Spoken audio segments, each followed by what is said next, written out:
पाकिस्तान की मायूस कुन कारकर्दगी की बाज़गश्त पूरी दुनिया में जारी है। ख़ास तौर पर जो पाकिस्तानी शायकीन क्रिकेट हैं वो बड़े दिलबर्दाश्त हैं, बड़े नाउम्मीद हैं। वो कहते हैं कि इस टीम में सर्जरी के बजाय ऑपरेशन क्लीन अप की ज़रूरत है। ये एक तो हुआ था ना आर्मी में ज़रब-ए-अज़्ब, यहाँ पर भी ज़रब-ए-अज़्ब होनी चाहिए, उसके बगैर गुजारा नहीं है। जिस तरह से खिलाड़ी परफॉर्मेंस दे रहे हैं। और कल सबसे मज़ाक़ खेज़ बात पाकिस्तानी क्रिकेट टीम के कप्तान मोहम्मद रिजवान की प्रेस कॉन्फ्रेंस थी। उनसे सवाल कुछ किया जा रहा था, जवाब कुछ दे रहे थे, और वो कह रहे थे भारत के लिए या न्यूजीलैंड के लिए कि अल्लाह ने चाहा तो। आप उनको बताएं कि कितने कंफ्यूज थे। सारी बुराइयों की जड़ वो भी हैं, क्योंकि उन्होंने टीम सिलेक्शन पर हाँ की थी। अगर वो मुत्तफिक नहीं होते तो वो सब मना कर देते। और फिर पाकिस्तान क्रिकेट बोर्ड के चेयरमैन की भी वीडियोज़ आई हैं कि वो मेहमानों को खुशामदीद कह रहे थे। वहाँ दुबई इंटरनेशनल क्रिकेट स्टेडियम के बाहर बहुत सारे लोग जो थे, बहुत सारे जॉय राइडर्स भी गए हुए थे, बहुत सारे मुफ्त टिकट लेने वाले भी जो दुबई में रहते हैं वो भी वहाँ मौजूद थे, पाकिस्तान क्रिकेट के खर्चे पर या पाकिस्तान क्रिकेट के तवस्सुस से। तो अब देखें क्या होता है। हम लोग इंतज़ार कर रहे हैं कि कुछ हो, लेकिन लगता यही है कि कुछ नहीं होगा। इस पर हम बात करेंगे और आपको हम बताते चलें कि this transmission is presented by Lifebuoy and Lay's and it is powered by Telenor and Colgate max fresh.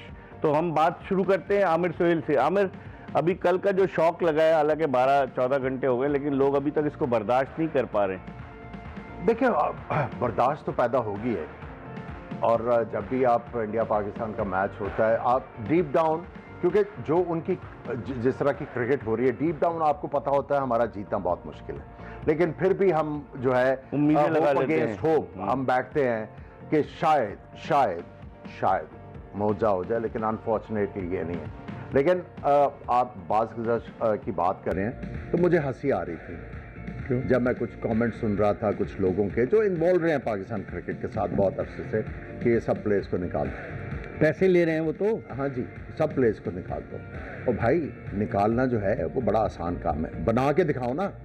बात यह है कि सबसे पहले तो इनको फारिग करना चाहिए ना। सबसे पहले इन लोगों का जो है इनकी सफाई होनी चाहिए, फिर आपकी क्रिकेट आगे बढ़ेगी। लेकिन जिन्होंने प्लेयर्स को सिलेक्ट किया गया उनकी सफाई नहीं होनी चाहिए। देखिए, मैं सबकी बात कर रहा हूँ।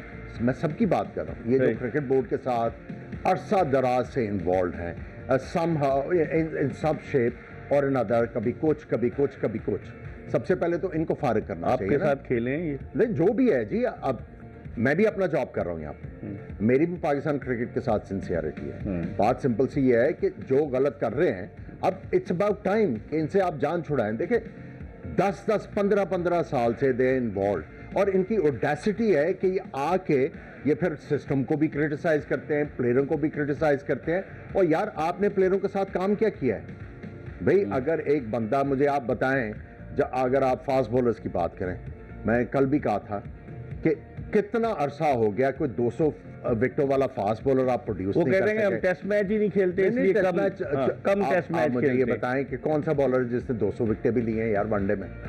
ठीक है, आप बताएं ना। ऑफ लेट पिछले 2 डेकेड उठा लें, वो हारिस रऊफ और शाहीन आफरीदी की मिसाल देते हैं। ठीक है, कितनी विकेटें हैं इनकी? 100 से ज्यादा।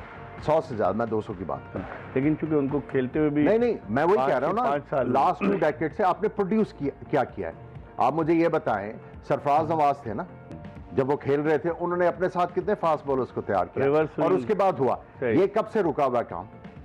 बॉलर्स आते हैं, 2 सीरीज खेलते हैं, फारूक हो जाते हैं, अगर लंबा भी खेलते हैं तो उनकी यूटिलिटी नहीं है। सो सबसे पहले प्लेयर्स से पहले आपने सोचना है कि यार सबसे बड़ा जो है मसला क्या है पाकिस्तान क्रिकेट में। ठीक है खुर्रम, जो बॉलर्स की बात कर रहे हैं, मोहम्मद मूसा खान आए थे, वकार यूनुस हेड कोच थे, ऑस्ट्रेलिया के दौरे पर उन्होंने डेब्यू किया, कहाँ चले गए?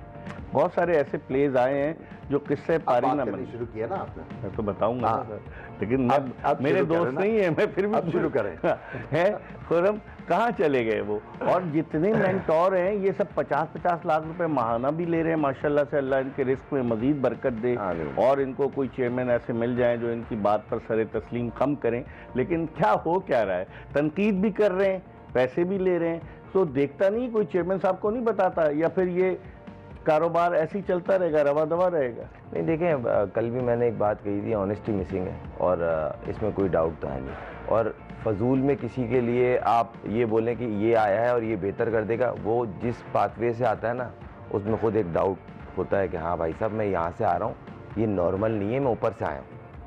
तो वो किस तरह प्लेयर प्रोड्यूस करेगा? या ऑफिशियल जो एक बंच ऑफ ऑफिशियल्स का होता है कि हाँ भाई ये हैं और ये हमें आपको मैं छोटी सी मिसाल देता हूँ। राहुल द्रविड़ जब अंडर 19 वर्ल्ड कप के लिए फाइनल साइन हुआ था ना, उसने अपनी शर्त ये रखी थी, मैं इंडिया को वर्ल्ड कप नहीं दूंगा, प्लेयर दूंगा। और उसने 6 प्लेयर दिए और वो वर्ल्ड कप भी जीते थे जी। तो कहने का मकसद ये अप्रोच का फर्क है, ऑनेस्टी का फर्क है। और हमारा अंडर 19 का कोच कौन है, चले बता दें आप। मुझे कौन है?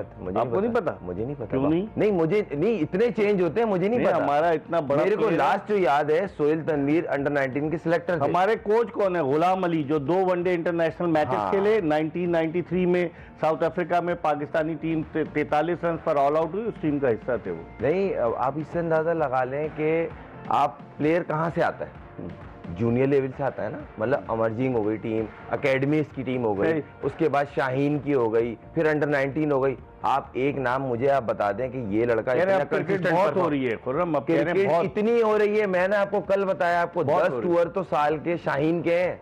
उसके अलावा अलग अंडर 19 वर्ल्ड कप हो गया, दूसरे एशिया कप हो गया। अभी एशिया कप गए थे, हार के आ गए, आगे जस्टिफाई कर रहे हैं टीवी पे बैठ के। सब सही था। दिलचस्प बात ये, आमिर मोहम्मद यूसुफ हेड कोच बनकर गए साउथ अफ्रीका, पाकिस्तान अंडर 19। कल वो पाकिस्तान की क्रिकेट पर तनकीद कर रहे थे। तो क्या जब नौकरी होती है जब ठीक है, और उसके बाद जब नहीं होती तो फिर क्या बुराई आ जाती है? देखिए, सबसे पहले तो देखिए आपको एक चीज़ अंडरस्टैंड करनी है, वो ये है कि जब आप क्रिकेट से रिटायर होते हैं, ये जो कोचिंग है इट्स अ फर्दर एजुकेशन। ये सिर्फ जो कोचिंग मैनुअल है वो याद रखना जो है, इट्स नॉट दैट।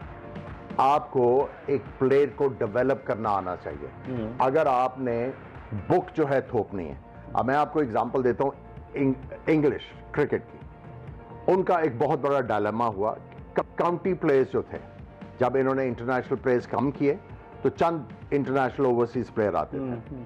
तो जब ये इनकी मीडियोक्रिटी आई इसमें इनकी काउंटी क्रिकेट में, तो वही प्लेयर रिटायर होकर कोचिंग का कोर्स कर रहे थे। मिसकंस्ट्रूइंग के कोचिंग मैनुअल जो है वो आपने लागू किस तरह करना है। आप देखें कि English cricket from 90s onwards वो कितनी डल क्रिकेट थी, अजीबोगरीब प्लेयर। उसके बाद लास्ट फ्यू इयर्स आप देखें फ्लेयर आ रहा है उनकी क्रिकेट में। उन्होंने क्लब क्रिकेट में क्या किया, बारिशें होती है बहुत ज्यादा, उन्होंने क्लब्स को पैसे दिए इस सिटी में कि अपनी जो क्लब्स हैं उसकी विकेट ठीक करो, रोलर, कवर्स, नए ड्रेसिंग रूम बनवा के दिए।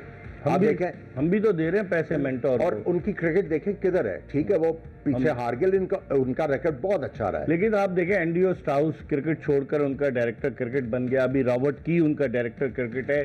फिर पॉल कॉलिंगवुड, जिसकी कप्तानी में 2010 का T20 वर्ल्ड कप जीते वो टीम के। अब मैं